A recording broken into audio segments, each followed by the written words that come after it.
Pertwee Papercrafts, welcome back to my channel. I'm here today with my video and my challenge for the Scraptember Scrappy Spring Clean Cyber Crop, which is happening over in the Scraptember Facebook group. You'll find a link to the group and to the playlist full of all the videos that are being released over the weekend. I think mine is the last one actually, mine is the last challenge. So mine, I believe, is challenge 8. Of the Scrappy Spring Clean, and my challenge is all about using up your leftover letters and numbers. Now I've decided to stick to just letters for my layout today, and I've cut quite a lot of it out for you because you won't want to sit there and watch me sticking letters on for a good hour, but it did take me quite a while to arrange this, because I knew when I started what I wanted to do was have my letters make a letter. And hopefully, as you can see there, I'm making the letter E. My son's name is Elliot, and this layout was going to be all about him, as mine usually are. So as you're just watching me put the final touches in here and try and sort of rejig all the letters around a little bit to make sure everything fits and it makes that perfect sort of letter E shape. I will just tell you there are 8 of us obviously taking part in this challenge, and whether this is the first time you're hearing about it, doesn't matter, just head on over to the Scraptember Facebook group and you'll find links to lots of other challenges and lots of other videos that you are more than welcome to join in with.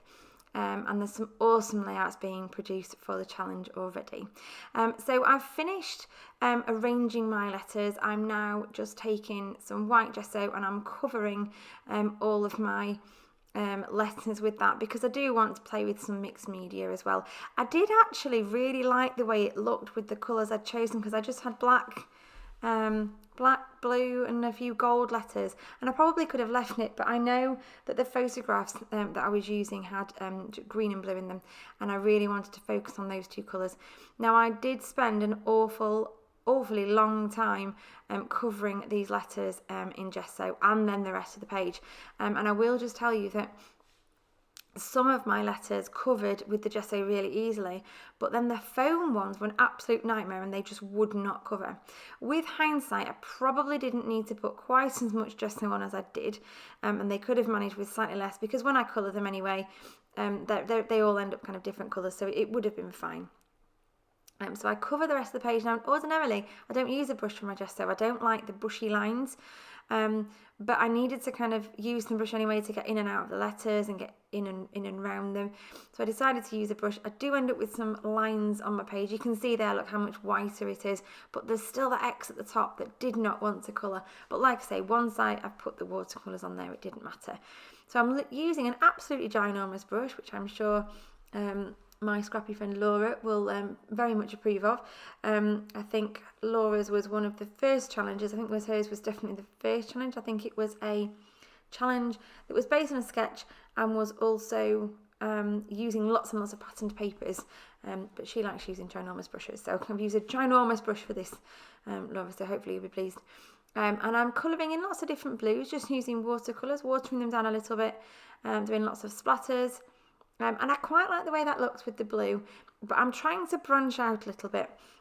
I've gone very monochromatic recently, and I do love a monochromatic layout, but I haven't done the photographs today in black and white. I am using colour photographs, so I decided to be really brave and use different shades of blue, but then I'm also about to add in some shades of green.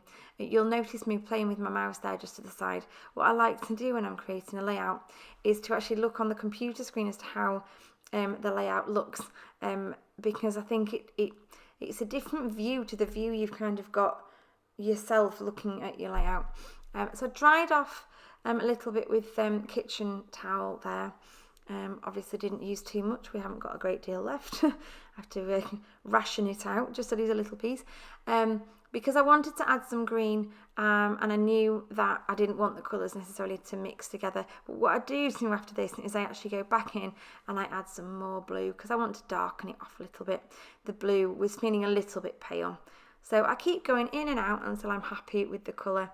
And I'm actually doing this one evening. I then left it all night. I did also find a brand new use for my brand new warming drawer in my new kitchen. Now obviously warming drawers are meant for plates, but they're fantastic for mixed media layouts, and I actually put it in there for a while and it dried out perfectly. It was amazing. So yeah, I'm not sure if it's a fire hazard, so I don't really know. I didn't leave it for very long, but I did put it in the warming drawer and it dried it out perfectly.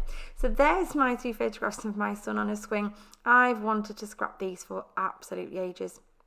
They've been in my pile to do, and I just haven't got round to it, or I haven't felt the inspiration, but I knew with the colours I was going to use today that they would be perfect. He's got that lovely bit of green on his t-shirt and in the background, and then also the blues on his hats and his shorts.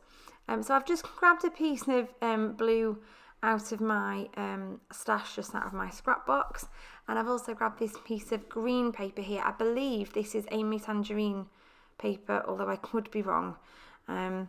And I just decided to stick the photographs together, overlapping them slightly. They were originally both 4x6s, but I chopped down the one of them, the one where he's kind of swung backwards, and overlapped them slightly, and then matted them together. Again, not something I normally do. And what you can see me doing now is just propping them up with some adhesive foam, because I need to place them between the parts of the letter E, but I don't want to put the foam on top of the letters, because then it'll be all wobbly and all out of, it'll all be wrong depth wise. So I'm trying to make sure the photographs stay flat. And I and ah about using these Love You and this heart, and in the end I do think they look ideal. They bring a bit of contrast. I love that little word laugh. That's the Paige Taylor Evans one, I think, from possibly Horizon. I'm not entirely sure. Possibly, no, it's definitely not Bloom Street. Truly Grateful, maybe. It's one of the most recent collections. And the Love You and the Heart are Vicky Bootin. Not from her most recent, from her one before that. Was it Colour Kaleidoscope? So there are those letters. I'm also now using a few bits of ephemera from the Coco Vanilla Studios You Rock collection. So I'm pulling from everywhere all over my stash, because this is meant to be a spring clean, trying to use up some bits that I know I've got hanging around. And here's my ephemera. Again, this is Coco Vanilla Studio, but this is the Boys Rule collection. I never got the whole of the Your Rad collection, You Rock collection, but I did manage to get most of the Boys Rule.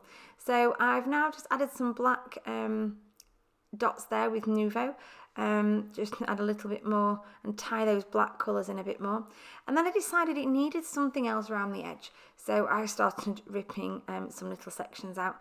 So I start by putting a bit of green in to be like poking out, and then fill in the rest of the space with that blue. And I was going to do just one, and then I actually decided to go all the way around and do a little torn section on each of the edges. Just while you're watching me do that, I must say that Nuvo glue there that I'm using is absolutely awesome. I've been testing out loads of glues recently because I can't find one that I'm happy with. Absolutely love that one so far, fantastic. So yeah, 4 sections around the edge there, all with those little torn out bits, and then I've just done some faux stitching, a little border around the edge again, just to ground that page. And then the last little thing I'm doing here is curling up some string, some like twine, and tucking it under 2 edges of my photographs, and that is it. Here are some close-ups for you of the layout. I hope you enjoyed that, and please head on over to the Scraptember group to check out the other awesome challenges and all the other layouts that have been created this weekend, and join in with our Scraptember Scrappy Spring Clean Hop. Thanks for watching. Bye for now.